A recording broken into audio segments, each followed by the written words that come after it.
China Daily, 4th of June 2023, China and India will resume their border talks at the level of corps commanders. China is holding pointless negotiations with India while getting ready to send her naval forces into the Indian Ocean. China is attacking in the north to divert India's attention from the south. Later, as both sides reaffirm their commitment to promoting de-escalation in the western sector of their border, the 19th session of the India-China Corps Commander-level meeting will be placed. According to news releases released by both nations during the 27th meeting of the Working Mechanism for Consultation and Coordination or WMCC on Border Affairs held in New Delhi on May 31, the conference is a component of efforts to reduce tension, restore peace, and promote calm in the border areas. Co-chairing the meeting were the Joint Secretary of the East Asia Division and External Affairs Minister's Office of the Ministry of External Affairs of India, Shilpa Kambule, and Director General of the Department of Boundary and Oceanic Affairs of the Foreign Ministry of China, Hong Liang. The 18th session of senior commanders talks between the Indian Army and the People's Liberation Army of China took place on April 23 to ease tensions along the LAC. Before this, on February 22, the two sides held their 26th WMCC conference, and in December of the previous year, the corps commanders of the two sides met to discuss unresolved border concerns. It's a crucial move. According to General Shankar Roy Chowdhury, a former Chief of Army Staff of the Indian Army, border disputes are always extremely sensitive and can only be handled via dialogue. As a result, a resolution will take some time. Hopefully, the meeting will ease some of the tension so that work can move forward. Discussions in great depth will be necessary for the boundary alignment. The previous head of the Indian Army said, "One must not be impatient. I don't know how long it will take."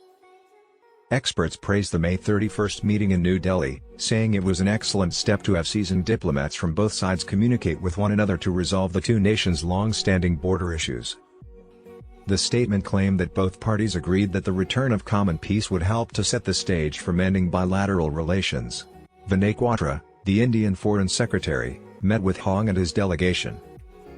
According to a statement released by China's Foreign Ministry, the two sides discussed how to put into practice the current understandings between their respective foreign ministers and decided to resolve pertinent issues, including those in the western sector of border areas, more quickly. The two sides reviewed the situation along the LAC in the western sector of the India-China border areas. They discussed proposals for disengagement in the remaining regions in a frank and open manner. It was said that restoring peace and serenity would create conditions for mending bilateral ties. According to a statement from the Chinese side, the two sides agreed to continue talking through diplomatic and military channels to encourage de-escalation of the border situation and further defend peace and tranquility there. The two nations are redoubling their efforts to improve their bilateral relations. According to Hans Freddy, a professor in the political science department at Madras Christian College in Chennai, both nations must ensure that these recent attempts toward normalization don't fail to achieve their objectives. On May 3, Subramaniam Jaishankar, the Federal Minister of External Affairs for India, and Qin Gang, the Foreign Minister for China, met separately in Goa as part of a Shanghai Cooperation Organization summit. During their meeting, the two top diplomats discussed the border dispute in detail and emphasized the need to maintain peace and tranquility in the border regions. Another event was a joint statement released by the foreign ministries of Bhutan and China on May 26 following the 12th expert group meeting in Thimphu.